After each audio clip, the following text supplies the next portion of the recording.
What is up? Welcome into this Tuesday episode before week one of Pushing the Pile. Mike Renner, Kyle Long, and very special guests that will be joining every single Tuesday to break down his power rankings. We got Pete Prisco on the desk. By the way, before I came, push the pile. Push the pile, Prisco. You're getting it. Tuesday, September, whatever, and he's figuring it out. We're not even in week one yet. Push the Pile, the show brought to you by FanDuel Sportsbook. Make every moment more. On today's show, as I said, we have Pete's Power Rankings. We have the first off the ball segment, which is really just a 49ers segment after all that went down over the course of the weekend with that team. And then we have the mailbag questions that you guys asked at the end of the show. But Pete, do you know what you're getting into here? Did you know what you signed up for when they asked you to do this? Well, I haven't worked with you yet. Yeah. But I've worked with him, so yes. With him, yes, and I'm sure that's probably the one you need to get a little more used to. Pete and I have like a decade's worth of experience in terms of knowing one another. When I used to train in the off season, our trainer would never let any media in. Pete was the only guy in the course of like half a decade training there that our trainer let in, and he was like, "I trust this guy." And now we get to work together. Don't you remember when I pushed the sled? You 450 pounds on it. It was cute. It was 450 pounds on it. I've seen the sled video. He's a freak show. And people, you know what people said? They said you did more than Mitch Schwartz. Oh, that's terrible. Mitch, a cerebral player. Cerebral player. Mitch. I love Mitch. Mitch. They were all yelling at us. All right, let's get into the first off the ball segment. We got a lot of news to get to here. With the 49ers over the weekend, we had Ricky Pearsall take a bullet in a robbery attempt after an autograph signing in downtown San Francisco. Trent Williams reportedly getting an extension. Not clear the details yet, but Adam Schefter reporting that it will be done this week. Prior to week one, he was on a plane with his dog heading to San Francisco. And Big then dog. And then Brandon Aiyuk, end of last weekend, gets his extension, 4 years, $120 million, $45 million guaranteed. I'll give you a little breakdown of the year-by-year cap hits. This year, only $5.75 million cap hit. Next year, only $11.2. 2026, $16 million cap hit, but then it escalates. Then they're paying for it a little bit later on. $42 million in 2027, $44 million in 2028. So they backloaded it, but I think the objective is clear here with 49ers. They want to win right now. $44 million. Who do you think you got? Chelsea Clinton?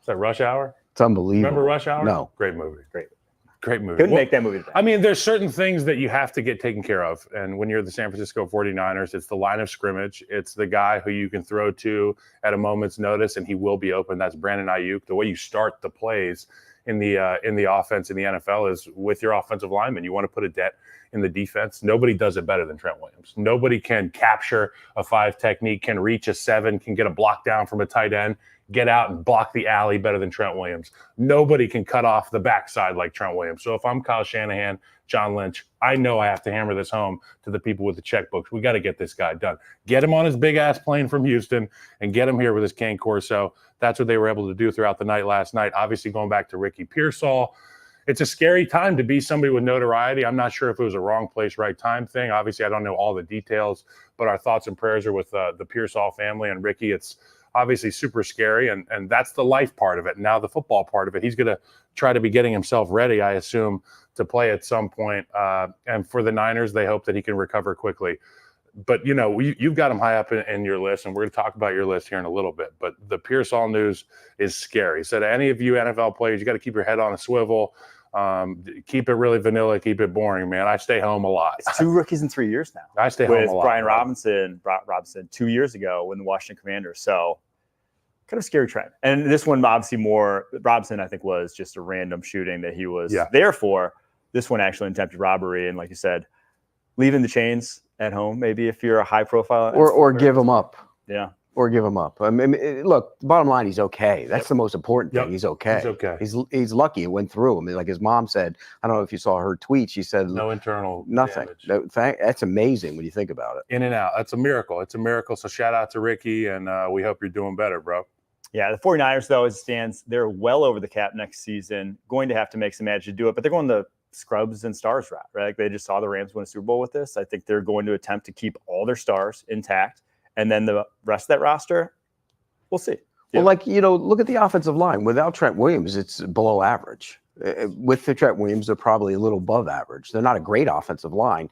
for what they do, they're good enough because, you know, they do so many easy things to make it easy on those offensive linemen. You know that. But without Trent Williams, that's an average group. Yeah, you can scheme up a lot of things offensively to be able to help any deficiencies you have on the offensive line. But we like their young guy, Dominic Puni. He's going to be good. Rookie, though. We obviously love Trent Williams. Hey, rookies can be okay. You know, still I went to rookies. Hawaii as a rookie. I was just a dumb, blind rookie, but I was hitting anything that I could smell. And I think that's what 77 is going to do.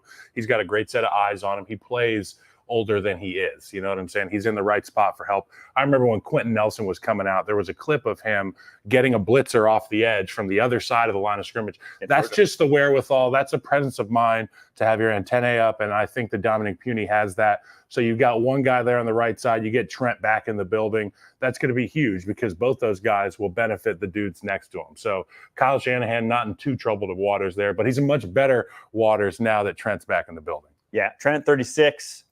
We just saw Andrew Whitworth play to 40. We just saw Jason Peters play to 40. Are you kidding me? Trent Williams, with how good he is right now, it's really just injury. I mean, it's the only concern. It's not, is this play going to drop off? It's just, will he stay healthy? Obviously, we know at this age, it gets a little tougher too. What year would you be in right now if you kept it? I would be in probably year 11. Damn. And I still feel like I could play, but I've got 2 kids now and, 12. and a wife. 12? Year 12, 13? maybe. 13 draft? I probably would have taken That'd be another year off. Year 11, I'd say. Okay. Taking another vacation yeah, year. It's hard. I mean, credit to these guys playing. You have no idea how hard it is to wake up every single day when you're beat up. You're physically, mentally, emotionally drained from camp, from home life, from whatever it is. And you got to show up and be the guy that you're paid to be. So I credit these dudes who do it for 8, 10, 15 years. I give credit to guys. I was watching Jalen Johnson on Hard Knocks. He's been in the league 5 years. That's a flash to me. Like, he just got in the league. So these dudes, big credit to the ones who are playing for a long time, especially double-digit years. Well, it's like everybody always makes age jokes about me around here because I'm the old fart around here. But, like, for every 1 year I've lived, you've lived 10. Because if NFL years are 10. NFL years are 10. It's true. It's true, man. And even for coaches, too. So, I mean, I give credit to these coaches who have been in the league for so long. Like Bill Belichick, I don't know how he lasted so long in the National Football League, being under the microscope. And there's a lot of those guys. And we got a lot of young coaches. Mike, he looks pretty good for 145, doesn't he? That's good. That's good math. The young coach that you're speaking of, Mike McDaniels, just got a big extension. Through 2028 now, Jonathan Jones, CBS NFL Insider, is reporting and confirming. Had to do it, right? Had to be done. Had to do it. I mean, he's the reason that your offense is so potent. Obviously, we love Tyreek Hill, Jalen Waddle, and all the little track stars that they got in South Beach. But at the end of the day, the person installing these schemes, the person really getting these guys to understand why they're doing the things they're doing is Mike McDaniel. I think it's a brilliant move to get him extended. If you don't have Mike McDaniel in that building, are we going to have any faith in the Miami Dolphins to get things done offensively? Obviously, Tua is a polarizing guy. We've seen him go one of 2 ways. And with Mike, it's much better. Can I throw the turd in the punch bowl? Yeah. Okay. I love Mike McDaniel as an offensive play caller. I think they're innovative, creative, they're fun, they're dynamic, they're exciting. But I think at some point the toughness is going to show up, and it has to show up. Mike McDaniel is a new wave coach. You know that. You've been around this league. You know that. You've been around. The new wave coach seems to be pals with his players. And at some point, there has to be a situation where you say, look, we got to be tough. 1-6 against playoff teams last year, good teams. 1-6. That doesn't bode well for Mike McDaniel. And at some point, you gotta. Look, in September they're scoring 70. In December, when it's tough time, they weren't playing very well, and that's the big hurdle for me and Mike McDaniel. Did you go to the practices, Mike? They're loose. Guys step in and out of drills, and they didn't have their helmet when they were working with the Commanders. They didn't. And I'm old school. Don't get me wrong. I'm old school. I know that. But this is a little bit much for me, and he's got to prove to people that it can work when it's tough time. I can tell you this, and I never want to question the toughness of a football team. And I understand where you're coming from, because on paper it would seem that the toughness is the thing that you're talking about towards the end of the year, playing these big-time opponents, not being able to step up to the occasion. As a Chicago Bear for most of my career, we would play in cold weather a lot. Anytime we'd go to Miami, I would wilt. You would say, I'm not tough. You would watch the film and you would say, there's something wrong with that guy. I was healthy. The only thing was the change in climate. And I'll tell you, it is really, really, really important to weigh the change of climate for some of these teams. So when Miami's going up the East Coast to go play in Buffalo, if they're going to play the Jets in New York, that's a really tough ask when you've been out there beating and banging in 90 and 80 degree temperatures to go up there 30, 25. It's, a tough pill to swallow mentally to get out there and play the same brand of football you've played. But if you had to ask yourself who the toughest teams in the league are, tough teams, who's tough? You'd say the Ravens are tough no matter where they play. Yep. You'd say the Steelers are tough no matter where they play. You would ever look at the Dolphins and say they're tough? Yep. Ever. And especially given what they lost this offseason. You lose Robert Hunt. You lose Christian Wilkins. Probably like, if you're ranking the toughness, so the guys like who are the enforcers on that team, that's 1 and 2. Yeah. So they're not beating those allegations anytime soon. And it's also by design. Like when they're drafting this Dolphins team, they are picking the undersized running back that runs a 4.3, right? They're picking the undersized wide receiver that runs a 4.3. Like it's by design to have this speed on the field. But then, as we said, December, January, it hasn't worked. It flat out has not looked good when they've had to play in the cold. Some of that may be to his arm, but some that's also just Mike McDaniel has to find some answers going forward, and we'll see. But I do think if you're Miami, especially like given that team and who he is, where you are, you're going to get more fans with a coach like Mike McDaniel than a tough Brian Flores. 100%. I'm more. Right? Like this is you're making more money. I'm more a given Dolphins what they got right fans now because of what they do pre-snap and what they're able to do after this. I mean, they're fun to watch. But you they need are to win games when right. it's crunch time. Is your point? Fun is great, but you got to win. I mean, the Chiefs are fun to watch and they win. Yeah, they find a way to do that. Yeah, that helps. That helps. Well, yeah, we're not comparing Tua to Patrick. We're not comparing Tua to Patrick Mahomes. You want to talk about a tale of two sides of the coin there with the Chiefs. I mean, so much fun offensively, but also tough. Within the middle of their offensive line, the front of that line, the inside three. Those guys will kick your ass for 70 plays in a row. Correct. If you ask them to. They'll also protect Patrick 50 times in a game and not sniff a run block, but that's by design. Right. And to your point about the Ravens, it's the same point there. But the defensive side of the ball, that's tough. That's what we need to see, though. And I think they're going from Vic Fangio last year to Anthony Weaver. We'll see. I mean, he's obviously, you mentioned the Ravens, one of the toughest teams. He comes over from the Ravens as D-line coach, so. But they hated it, Vic Fangio, because he was old school. Everybody in the place hated him. Now we love the Philly defense because he's old school. Right. We'll see how it shakes out, and we'll get to Pete and his power rankings here and where the Dolphins stand in it right after a quick little break.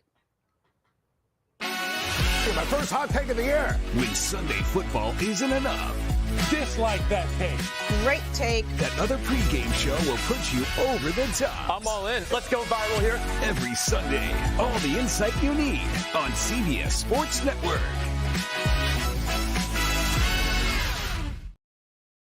Pete's initial power rankings just dropped on CBSSports.com. Make sure and go check them out. I'm going to read off the top 10 for you, the bottom 5 to give you guys a handle, and then we're going to do our little Goldilocks segment that we're going to do every single week. Which team's too high, which team's too low, and which team did Pete get it just right? So the top 10 as it stands right now. Kansas City Chiefs, number 1. Green Bay Packers, number 2. The aforementioned San Francisco 49ers at number 3. Buffalo Bills, number 4. Cincinnati Bengals, 5. Ravens, 6. Detroit Lions, 7. Houston Texans, 8. New York Jets sneak into the top 10. I love that. I've been high on them all year. And the Dallas Cowboys at number 10, rounding that out. Bottom 5, unfortunately, as we scroll down this list, Carolina Panthers take up the back end at 32nd. Las Vegas Raiders, 31. New England Patriots, 30. New York Giants, 29. Denver Broncos, 28. Not a ton of surprises there on the back end. Kyle, I'll let you start off. What teams do you think were too high, too low? Okay. And what did he get right? Me and Pete did a few hits last week at HQ. We were talking about the Buffalo Bills, and I left them off my top 10 Super Bowl contenders, and obviously things changed throughout the course of the year. But to me, having the Buffalo Bills at 4, considering all the turnover and all the change, is a little bit too high. And I understand having them in the top 10 for your rankings. I know how you feel about them, but there's just too many question marks for me in the middle of the field of that defense, with Matt Milano being the heartbeat of that defense, with Stephon Diggs on offense being such a volume catcher and being somebody that you can press his button on the Xbox controller, a dozen times throughout the course of the game. He's going to catch 10 of them. I have questions about them being at the number 4 spot. They're too high to me. Maybe you can change my mind here, Pete, but I love Josh Allen, so I'm gonna take it with a grain of salt, whatever you say. Well, here's why I have him where I have him. I think they're going to the Super Bowl, by the way. That's my pick. Okay. The window is not closed. It's a great theory out there that's so misguided because of Josh Allen. You mentioned Josh Allen. The guy's special. I mean, he truly is. But the offense is going to be, now he's in it with Joe Brady, and they understand it. He's going to get the ball out of his hands. Full year of it. You mentioned Diggs. Diggs did nothing in the last 10 games of the season. That's addition by subtraction. It really is. Okay, he's a pretty good receiver. Don't get me wrong. He's also 31 now. He turns 31 in November, so you wonder when he goes off the cliff. They weren't, having been around that team, they weren't so upset that he was gone. It's good for Josh Allen that he's not there because now he doesn't have to hear him in his ear every single play. They're going to run the ball more. The offensive line's better. And then you go to the other side of the ball. You mentioned the defense. They played without Daquan Jones for almost a whole year. Tre'Davious White almost a whole year. Milano wasn't there the whole year. Poyer and Hyde were both dinged up. And now they got guys. Okay, Milano's still not there, but he'll come back. They're going to be Daquan Jones in the middle of the line is big. Here's the other part of that. Von Miller was not Von Miller. He told me that. He said, look, I thought I was going to be. I wasn't. So I think you add it all up. I think the Bills are going to be better than they were a year ago. Does Von Miller come back? He's 35. Is he ever going to be Von Miller? He's never going to be Von Miller again. He will be Von Miller if he gets somebody that can consistently push the pocket on the other side. He can flush the quarterback. Von does a great job of getting skinny and doing that ghost rush under people. But also it's a complementary rush type of thing with Von. Okay, you need to have somebody that's complementing his rush style. I'll say this about Josh Allen and the franchise quarterback. I think there was a time, maybe about a decade, maybe 10 to 15 years ago, where if you had that guy, you could chalk up double-digit wins, right? 11, 12 wins. I just think there's too much proliferation of quarterback talent and offensive coordinator talent around the NFL now that just because you have that guy doesn't necessarily separate you. You need to have the that could roster. put you in the bunch, but not at the top of the bunch. And it gives you sustainable success is what it gives you. But I don't think it puts you top 5. We just have too many good teams around the NFL that if you're just going roster by roster and take the quarterback position out of it in the AFC, Bills are not a top 5 roster in the AFC right now, in my opinion. I think there are every other, whether it's the Chiefs, Bengals, Ravens. But if you look at the Ravens' Dolphins, offensive even line, and if you look at it unit by unit, you look at the Ravens' offensive line, it's not better than Buffalo's offensive line. Yeah, I agree. The Buffalo, what they have is an offensive line, a good offensive line protecting Kincaid. And I do love Kincaid. He's going to be special. He's going to be special. And people said he was going to have a breakout year this year, but you obviously didn't watch last year. Right. But he's going to be the best. He'll be the best. By the end of the year, he's going to be the best tight end in the NFL. And we've got our guy, Khalil Shakir, is going to have a huge bust-out year this year. I thought I was a Kincaid fan. He just called him the best tight end in the NFL. Dude, he's been saying he's been hammering this Kincaid thing. I love it. The one thing I want to talk about, you said Stephon Diggs is, he wants the ball all the time, yada, yada, yada. I played with a guy who wanted the ball all the time, Brandon Marshall. I've also been part of offenses without a guy like Brandon Marshall in there. And I loved having Brandon on the team. But when he's out of the huddle, it gives other guys the opportunity to step up and make plays, takes the pressure and the anxiety off that quarterback. Am I keeping my star healthy? So to your point, yes, I'll give you a couple dings on your little scoreboard right there. Okay. Am I going Goldilocks now? Yeah, go too low. So I'm going to go too low. Okay. The too low pick for me at the 20th spot is the Atlanta Falcons. Hear me out. Okay. These guys are loaded offensively, in my opinion. They have some really great offensive linemen. They have some very, very skilled skill players at different positions. They've got a running back you can rely on in the run and the pass, and now they've got a quarterback who can get everything on the same page, like one of those conductors at the opera doing like this.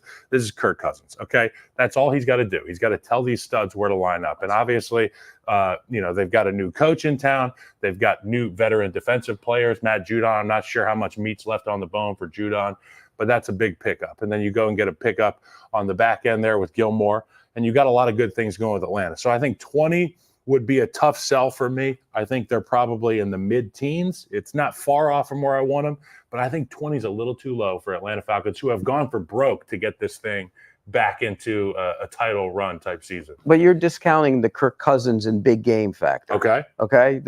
And it's a joke I have around here, the glazed look he gets on his face in big moments. And all you got to do is go back in history and look, he struggled in big games. So if they're playing big games, it's going to be a problem for him. You talk about the offense and all those skill players. Yeah, Robinson looks the part. Drake London looks the part. Kyle Pitts looks the part. So far, they haven't been. The only one I have a question about is Kyle Pitts. Well, so far they haven't really done it, have they? Well, they have not had somebody that is at the level of Kirk Cousins quarterback. True. And I know how much that can impact everything. And, we go to the other side. You mentioned Judon. Pass rush, if he's not what he used to be, they have a major problem there. Judon's a leader. Judon's a guy that will make the other players around him play with more violence. He'll have the guys around him playing with a little bit more fervor. I love the way he plays the football. He's a good player if he's healthy and he's coming off an injury. But even if he's on the sideline, the guys who are going to step in for him, I promise you, they will have an uptick in production. I think Tampa Bay is a team to beat in the division. Tampa Bay scares me a little bit. Yeah. We'll get to that one in a little bit. I tend to agree with the Falcons, though. I do think that they're too better low? than 20th. Too low? They're better than 20th. They're too low. And you just mentioned like what Strickland had done. A.J. Brown put up 869 yards his last year with Arthur Smith, right? Like the Arthur Smith's offense is not conducive to those receivers putting it. So I just think the coaching aspect can't be understated. Raheem Morris, what he did with the Rams defense last year, making them like an average defense when it's like no one knew who they had on paper besides Aaron Donald. I thought that was a masterclass. So getting Zach Robinson as your OC, bringing basically over the Rams coaching staff. Isn't he a PFF guy too, by the way? Yeah. Thank you for bringing that up. I bring it up every time I talk to him. So. I think that can't be understated for a team that also had a ton of talent. Yeah. So I think they're a little bit better than 20. And I just think about the fans in Atlanta and how they are just a raucous group when that team gives them something to root for on Sundays. And I really do think they're going to come out in droves. They're really going to love the product that they have in Atlanta. I mean, I just think Tampa's a better team. So that's why I have. They may be. Yeah. They may be. So that's my too low. You agreed with me there. Now I'm going to go Goldilocks. Who's just right? Okay, my Goldilocks is actually the Tampa Bay Buccaneers at 13. Ooh. They're a team that has kind of snuck underneath the radar here in the conversations in the offseason, right? And, they've retained some pieces, some really important pieces. And we really like Baker Mayfield. You and I haven't talked much about Baker, but we're going to have plenty of opportunity too. He's the type of quarterback that you want to strap your helmet on and say, let's go get this shit on. I want to play for this guy. Because when he extends plays, he's willing to put his body on the line. When there is a shot down the field, he does have the arm talent, the arm skill to get the football to where it needs to go. Mike Evans is obviously the consummate professional. You can set your watch to this guy in terms of production. The Buccaneers scare me a little bit, but I think that if I am the Tampa Bay Buccaneers, knowing the talent we have in our building and the changes we're trying to make from an offensive standpoint, we want to run the football more effectively.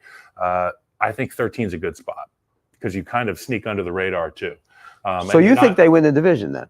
I think that it's going to be a fight until the very end, but I think the Buccaneers do have that experience and they've got guys that can step up. And you talked about that glazed over look. Baker never gets that glazed over look. Never. We love Baker Mayfield. Yeah, He's Baker's awesome. So hats off to the Bucs. I think 13 in Prisco's rankings, which are available now. Where are they available? CBSSports.com. CBSSports.com. Go get Pete Prisco's Power Rankings. The Goldilocks pick is the Tampa Bay Buccaneers with a 13th spot. They can sneak in there, and by season's end, they can hop on that bus, that life raft to go to the playoffs. I will say the offense, I think, is very underrated right now and what they could be. I love this receiving core. I think people just forget how good Mike Evans and Chris Godwin are. But then also Jalen McMillan looked really good as a third rounder right out the gate. And Trey Palmer is kind of your perfect fourth wide receiver. And if you forget about him, he's by you. Like he is that deep threat, like the true deep threat that if he's on the field, you have to worry about. So I love what they have offensively. They have a great mix of young and old, because they've drafted so well. They kept every draft pick. They've drafted so well the last couple of years. If Canty goes to the next level on that defensive line,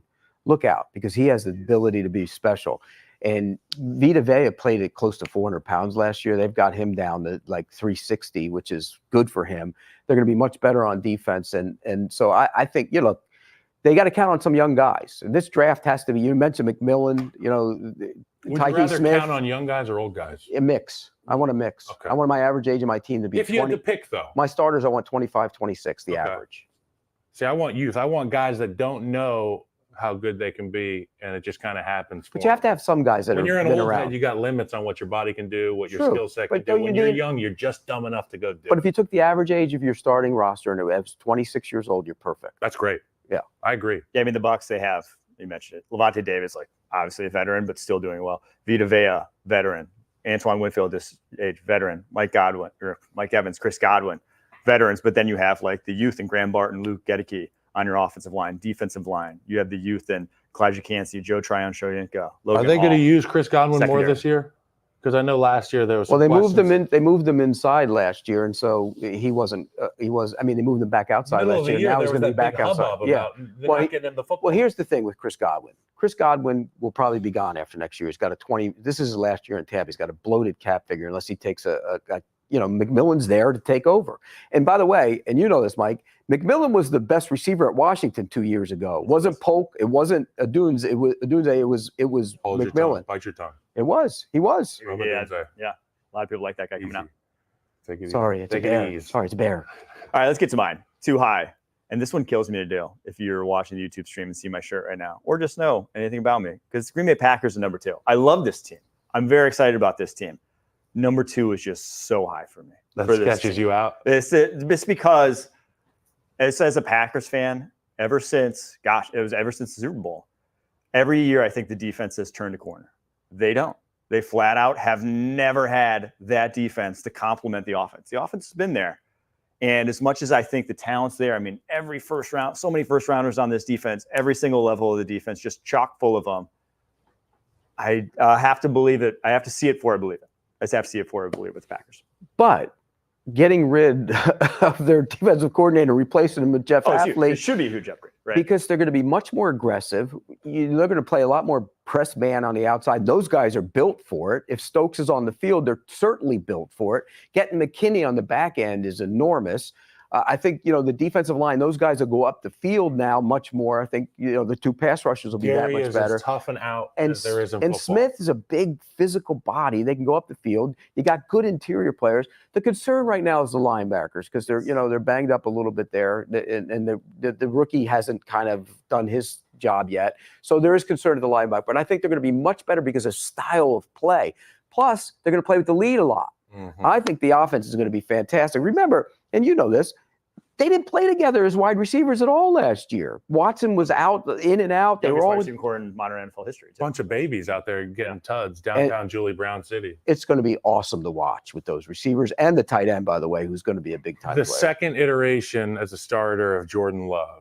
What is it going to look like when we see him encore. with success behind him? Yeah, the encore. There you go. The second installment of the trilogy. But as it were. we say that all the time about him, but why don't we say that about C.J. Stroud?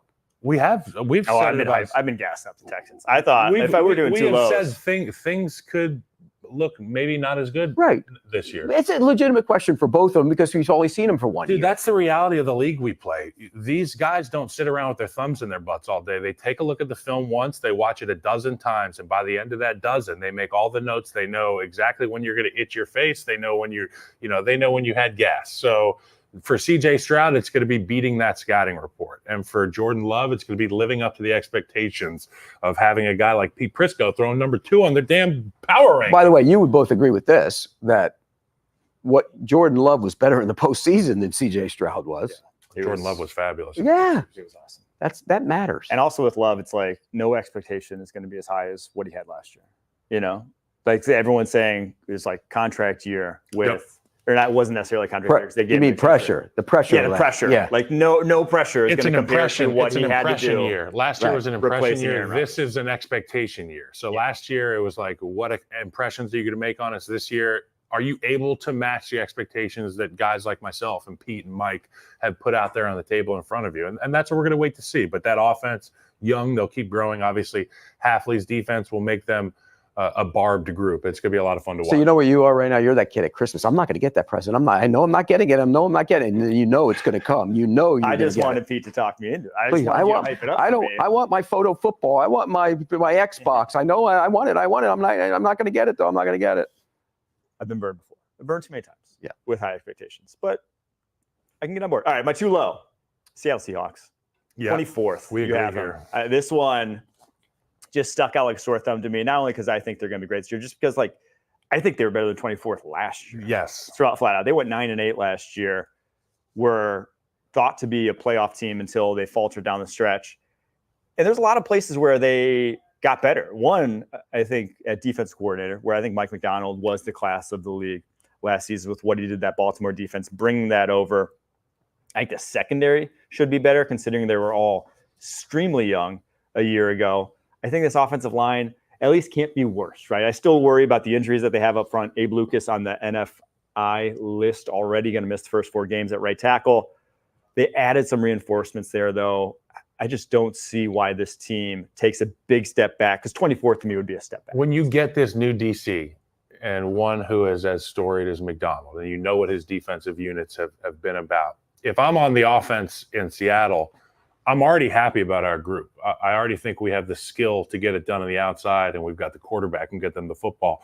You couple that now with a defense who can legitimately keep us in football games, who can create takeaways, who can put the pressure on opposing offenses. I think we got a chance to win every single week if I'm the Seahawks. But, okay, let's go to that division.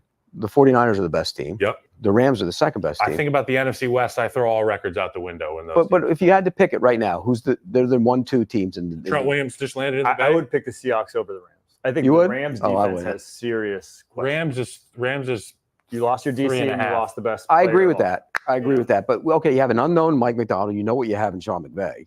That's a big advantage for them. You also talk about their offensive line. There are major issues on that offensive line. I mean, both teams have issues on the offensive line. But who's rushing the passer in Seattle? Who's going to be the dominant? You're counting on Mike Mafe. McDonald manufacturing the pass rush like he did in Baltimore. Yeah. Is it Mafe? Boy Mafe. I've been saying Mafe for the last. So again, but that he's going to have to manufacture, because they don't have a guy that puts his hand on the ground and goes to get you 15 sacks. They're going to give him the green light to pin his ears back and rush the passer, because they will be throwing the football down the field at will in Seattle. But Baltimore didn't have like the guy either. Madubuike, now Nnamdi Madubuike, was like their closest thing to that, but they just did it by a bunch. Like Van Noy and Clowney, those guys all had Draymond Jones, with Byron Murphy, with Boye Mafe, with The strength is in the unit, Pete. Auburn. The strength is in unit. It's not a star. It's not a star-driven group. It's a group that relies on the unit. I really believe that. And it's a first-time There's coach, different which you don't know what he's going to do. But there's different types of great defenses. You and I both know. Yeah. I was in 2018 with the Bears. It was Hicks, Akeem Hicks, Eddie Jackson, Khalil Mack. You run down the roster. It's all Pro Bowlers. I've been part of units before that don't have as many Pro Bowlers that are just as good because they play together and they're well coached. I will say the NFC West, I think, is a very interesting division to see shake out. Because Arizona's going to be Because Arizona's like they're going to be fun. We really didn't see what they were because Kyler missed the most. And they beat some good teams last year. And then when played he some was really back, good teams. I think they're a year away. I think watch out for Arizona next year, but they're going to be tough and feisty in every single game this year. 100% agree. I love feisty. All right, my last Me one. too. The Goldilocks one. Tennessee Titans at 21. I think a lot of people are picking them as like number one overall pick contenders. A lot of people don't think this is a team that can, even hang with the likes of the Colts, the Texans, Jaguars in that division. I don't think they get last in that division. I truly don't. Talent-wise, I think they are even better outside of, take quarterback out of it. The rest of that roster, I think it's better than Jacksonville's right now.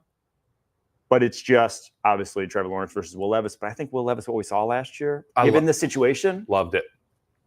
it was super encouraging. See, I disagree with you on the roster comparison to Okay, Jacksonville. so I think Jacksonville's better roster, but I think Will Levis. I'm a big believer in Will. I think Will Levis got the Josh Allen treatment coming out of Kentucky, and I think he's going to be a star. They wrote him off based on where he played. In fact, if I were the Bears this week, I'd be concerned about that a little bit. I'm more concerned about those two interior pass rushers for the Titans. I mean, This is the defense. Sweat is just pushes that pocket and makes Jeffrey Simmons is lighter than he's ever been. He looks great. I mean, they're going to get after it. Arden Key didn't get suspended. He can rush the passer. Look, the talent isn't better than Jack. You could argue that the right side of the offensive line has major issues. O-line's an issue for sure.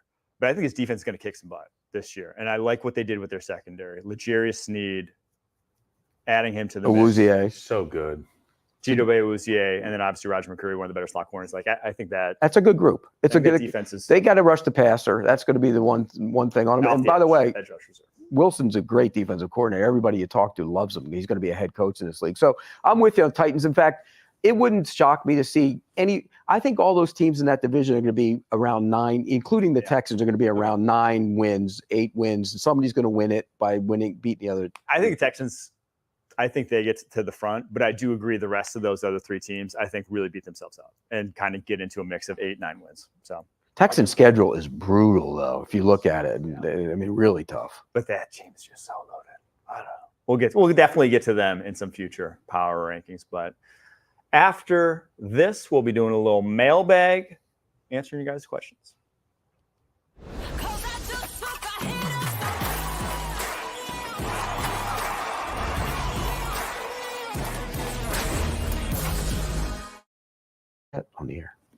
You did too.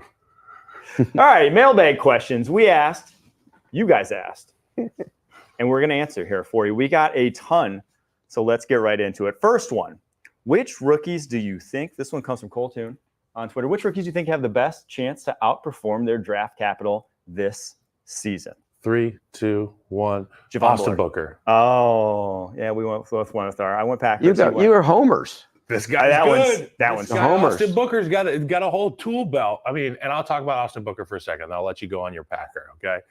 When you get a rusher with length, when you get a rusher with that lean, thin build that Austin Booker has, it's a small target to hit. I used to hate playing against the skinnier guys, the guys who are long and lean. When you get these big pigs in front of you, you can put two hands on a bow right away.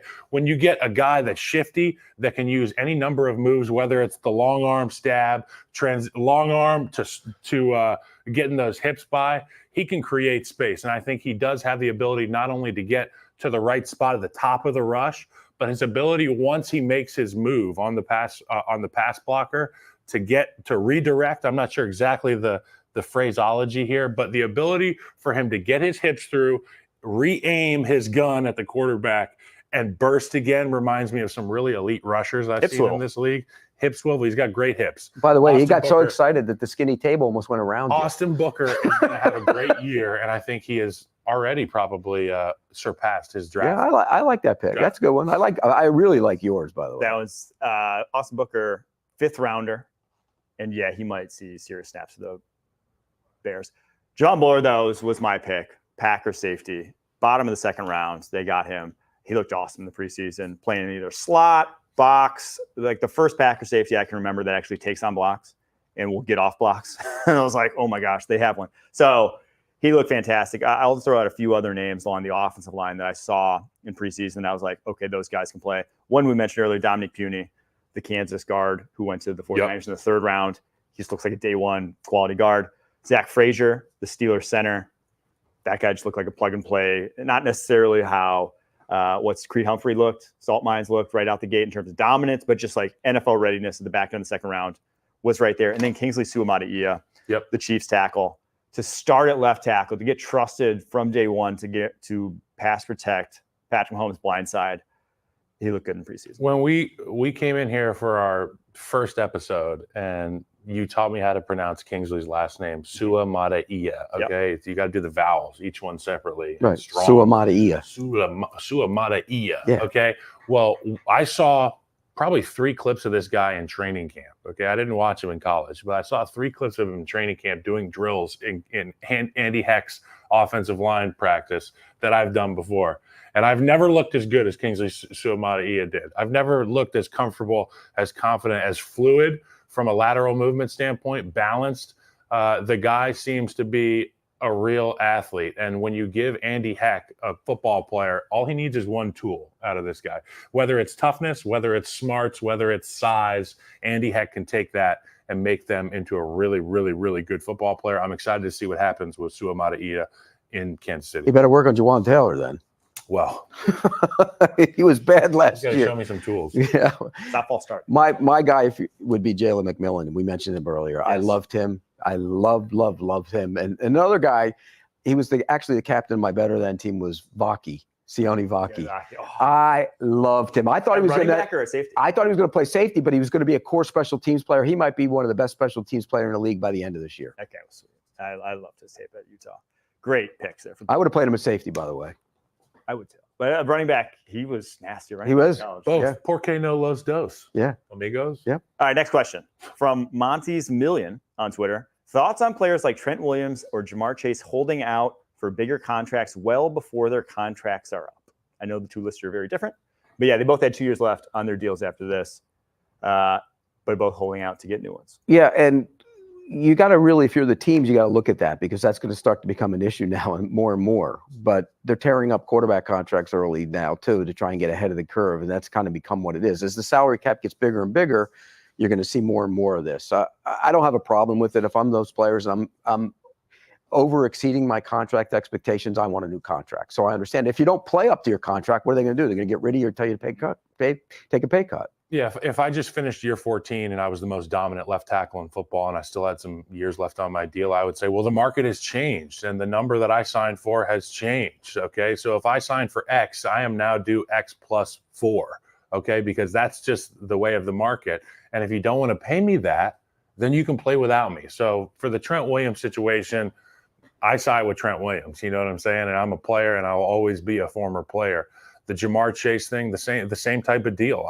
I know how electric and dynamic that offense is with Joe Burrow, but a huge part of that is the cherry on top that's Jamar Chase. And the amount of times you can throw him the football, the great plays, the runs they've been on as a duo throughout the course of the last few years. And I know they had a 3-headed monster at receiver, but none of it has teeth without Jamar Chase. No.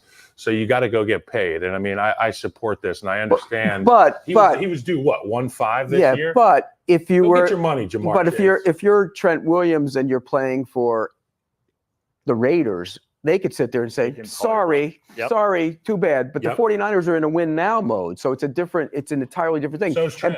And by the way, Trent sat out already, remember, to get his money at one point.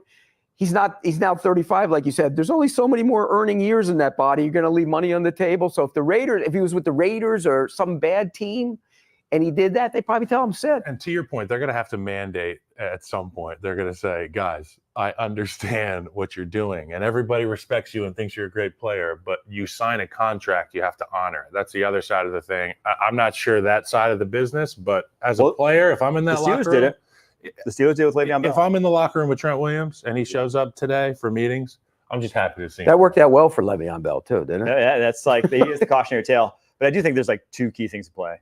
One, you guys hammered home the cap. It went from $182 million in 2021 to now $255 million. Right. So just like a complete paradigm shift in how much players should be paid.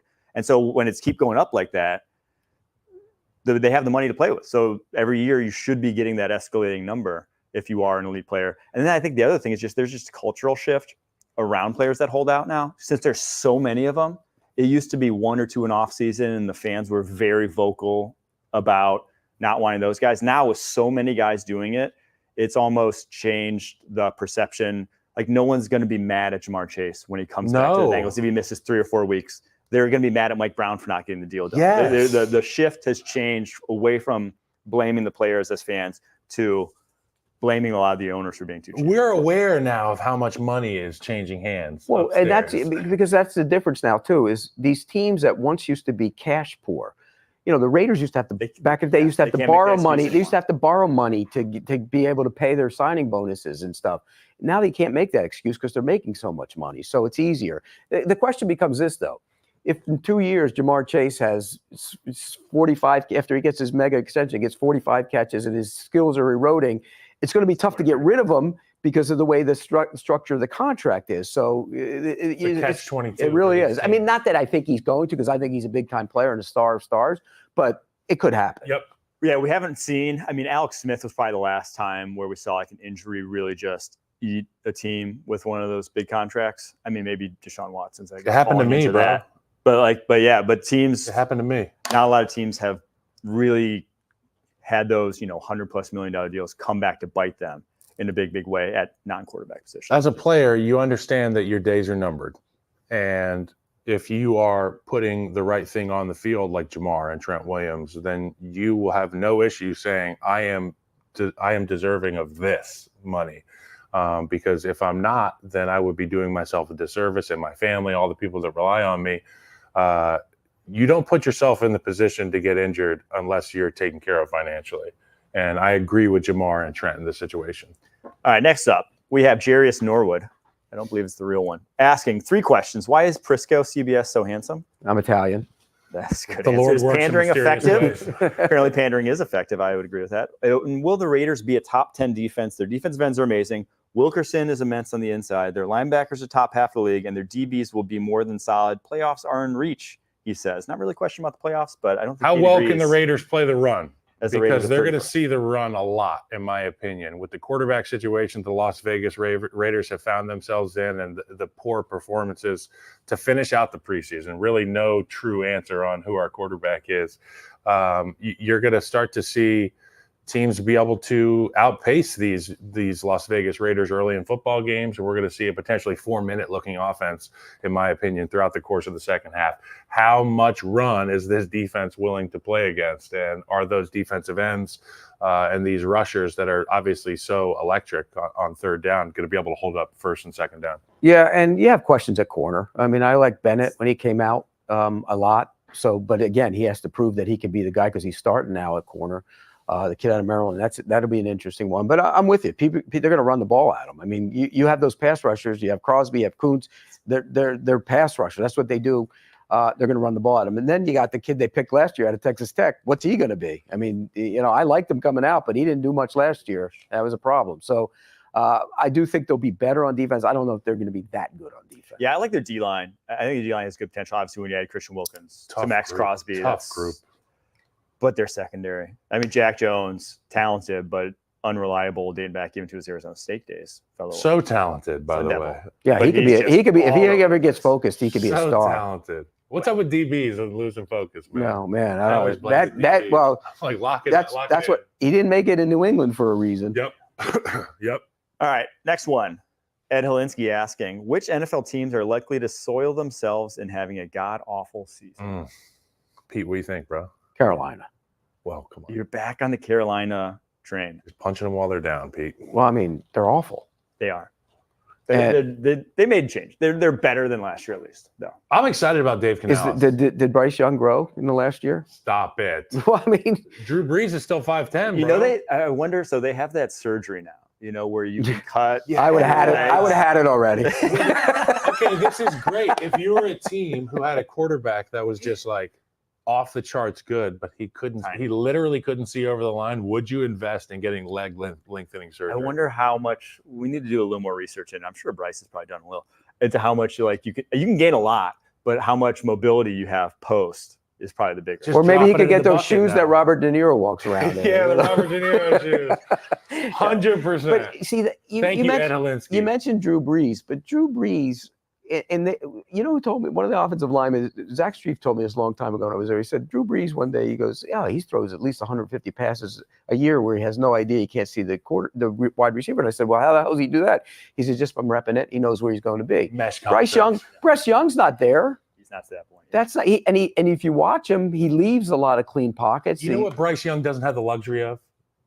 Carl Nicks, Jari Evans, Ben Groves. Well, they spent the money to go do it. Payton. Yeah. But I'll tell you what, Robert Hunt is not Carl Nicks. No, he's not. I don't That care was a mean, how much- nasty human how much being. crack you put in my pipe. No.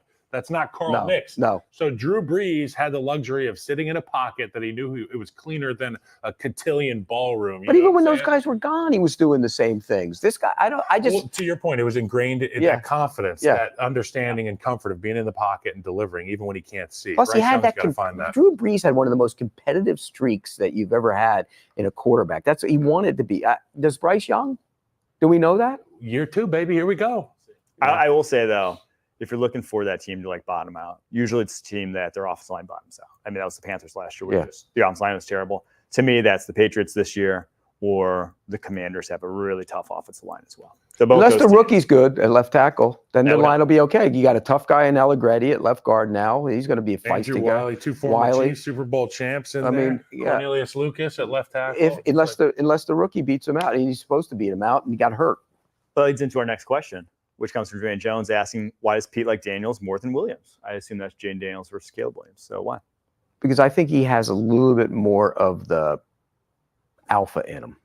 Oh. And I'm not just talking about the crying either. Okay. I didn't like the crying. I'll be the first to admit that. I don't think anybody should cry after a football game on their mommy. I just don't You think can that. cry, but you're saying if you're the leader and the quarterback, I don't think you should cry I don't think you should cry anyways. Even You shouldn't if do you it. go home and watch Marley and Me and cry a little bit after a loss. If you're upset about, like if there's a death in the family or God, yes, you cry. But over a loss in a game, no. I've cried. No. 100%. You to did? my mommy in the end zone. Yeah. You I remember did? in junior college walking off the field being like, we weren't good enough. And I was just like, it was so important. Were you The good game of enough that football. day? Probably. Then that's but all that probably matters. not to win. That's all the that game matters. of football is so important that sometimes it leaves us a wreck emotionally. So I appreciate a guy like Caleb Williams being able to do that. He's Yeah, comfortable. see, as long as I did my stuff, I didn't care. I mean, everybody else should have done theirs. I love Jaden Daniels though. So I think Jaden Daniels. from a football standpoint, from a football do you think standpoint- Jaden Daniels is going to be able to stay healthy enough this year, being that he likes to go with the Buddy. Remember Buddy Lee jeans, the commercial where the baby was just like falling off the cliff. Yeah, I think he'll learn. I think he'll learn to slide. Okay. I think he's going to learn how to slide, and he's going to be better at it. And huge plays coming in Washington. Terry McLaurin is going to have a massive year, and obviously we're going to have a lot of highlights coming out of the nation's capital. it's going to be close, by the way. They're both going to be good. Yeah. All right, next one. Is it true that if you don't use it, you actually lose it? Yes. And he's referring to athletic skill sets. 100%. Predictive organs. I remember I was on the radio with Waddle and Sylvia a few weeks ago in Chicago, and they were asking me about Nate Davis, the guard in Chicago, who has somewhat made it a habit of not practicing as much as the other guys.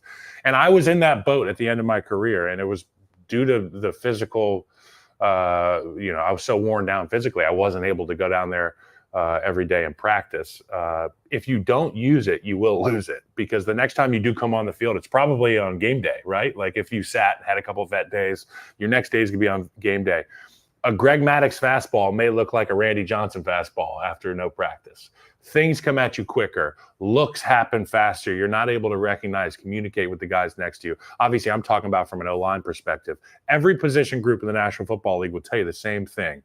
Practice is where games are won and lost. Practice is what is going to increase your PFF rating. You know what I'm saying? Because you're going to rep this stuff. That won't be right anyways, though. You're going to rep this stuff Help it. until you can't help but do it a certain way.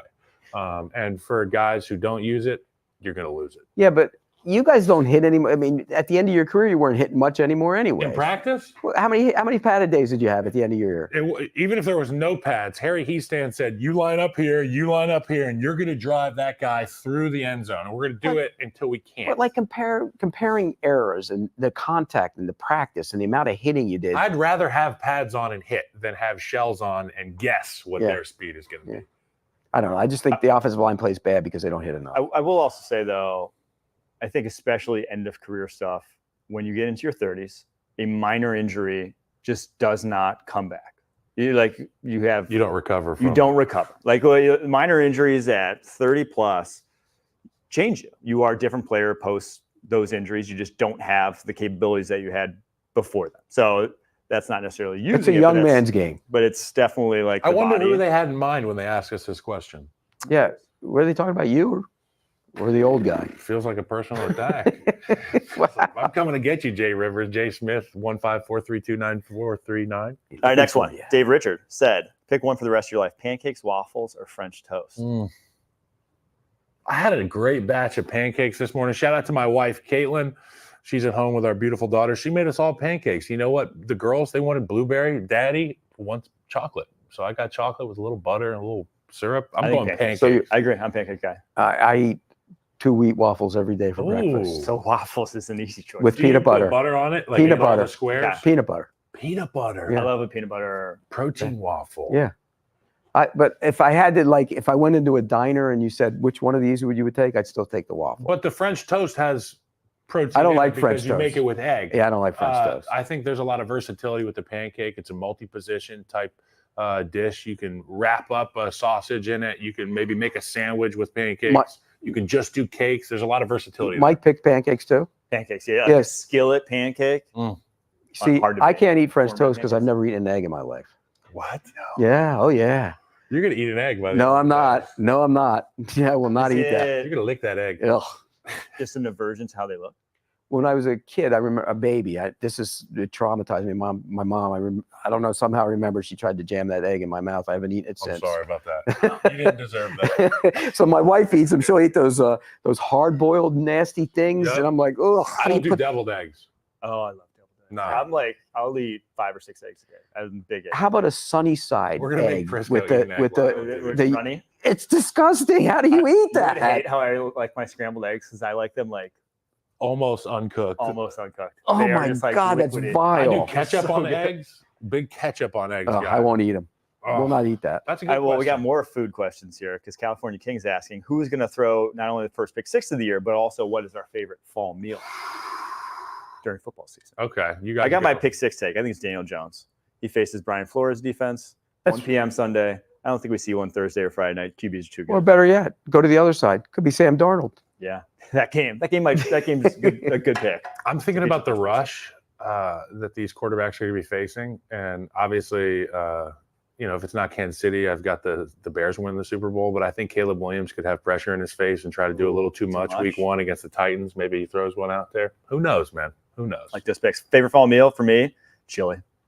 Love chili. That's a damn good Love answer. chili. A good chili, and I put a little cream cheese in it, make it smooth, and it kind of like solidifies into one jig. Cream You cheese. just ruined the chili. No, You just ruined the chili. Cream cheese and chili. What the- Instead like of a lot regular of people go shredded cheddar. shredded cheddar. Yep. Cream cheese, and you mix it in, and it turns into like all of its cream. I take it back. My wife does that, and it's really good. So good. And Cream it's got cheese. yeah. I go to New York obviously for the Sunday pregame show, and I eat a lot of the Asian food up there. That's really good. Nice warm bowl pho, like whether it's pho or if it's some sort of like soup, like a Japanese soup. I'll ramen. go crazy for it. Okay. Chili's a great fall meal, but if you really want, come on, is there anything better than a good lasagna? Lasagna's good. I mean, like Lasagna's it's a good got to fall be, meal. it's It's got to almost be like a winter hard meal. packed. Well, you can change the pasta sauces that you start eating in the fall. You can go like a colder weather meal. Right. That's what I'm talking about. It's fat ball season. Because we want to eat pasta every day, but we live in South Florida, so it's like I'm tired of sweating. Yeah, it's eating. It's plus it's like a lead weight. I will say my least favorite thing so far being down here is football season. We're on the doorstep. It doesn't feel like it at all. Not at all. I'm in It's- like the twilight zone. I want it to be. Like I've been like looking for signs, and it just doesn't. You I'm don't seeing get. the And you know what fall it- is here. You It's know 79 what? degrees at night. You know what else? It won't feel like it in December either. Thankfully, Well, you it's- guys will. I'm telling you, you won't miss that Won't miss cold it. crap. I'm I telling you. miss hoodies, man. I miss wearing hoodies. I miss not being sweated out around my boobs at 8 a.m. You know what I'm saying? You won't miss it. Tough life. All right. I last run to one. the sun. I went to ASU and grew up down here. See You the did. pattern? You're nuts. Last one leads us into our final segment, which is a new one for you guys called the Take of the Week. We're going to be trying to do it every Tuesday. We're going to have a lot of awards for you guys on the Awards, following Sap. Tuesdays after. But this one comes from Raf T saying, have you ever made a bet, lost said bet, and then backed out of the agreement after losing the bet? Because 321 Noel tweeted last week, if Florida State loses to BC this weekend, I will eat dog shit out of a red Solo cup with a spoon and post a video of me doing it. Book it. Red Solo Cup. Come on now. Come on, And Gudge. 3-2-1 Noel after Florida State in the second half of last night's game when they were getting their butt handed to them by BC because DJ Uyunglele couldn't hit a broadside of a barn. He deleted all his social media accounts. He did. Cannot be found. Jack Mack from Barstool tried to track him down. Apparently has his Snapchat username. Not DJ. Trying to this make guy. him Yeah. Well, DJ should have follow through on his bet, Got which is his a too. good reminder to never place a bet that no one else has anything to lose besides yourself. My dad always says less is more. And he's like, do less. And I feel like this guy's dad probably reached out to him after all his buddies hit him up on Facebook and said, 3-2-1 Noel, just do less, bro. Just do less, son. You Okay. don't need Just say I'm not going to do it. Man This up. happened to me, not the dog crap, but I made a bet. We made an NCAA tournament bet with the Greenlight podcast a few years ago. And it was essentially like we drew out of a hat when we saw the bracket and you picked a team randomly. And if that team won, then you would have to get a tattoo or something like that. I picked UConn or something. Long story short, the bet was I now have to get a UConn Husky tattoo. I still have not gotten it. Ooh. So I'm kind of in this dog crap eater boat with this guy. So you are the guy. I am 3-2-1 Noel. Why is Warren Sapp looking at us like that, bro? Scaring me. That's who Warren Sapp is. That's Warren So Sapp. glad I never had to play against him. Oh, he was a beast. Really good player, and I He's a know great all the player. linemen hate him that played against He him. was a great player. They couldn't stand him. All right. There you have it. Thank you to Pete Prisco for being on. He'll be back every single Every Tuesday. Ton of fun breaking down his power rankings. We'll be back on Thursday, just me and Kyle, doing a full weekend preview. Until next time, keep pushing.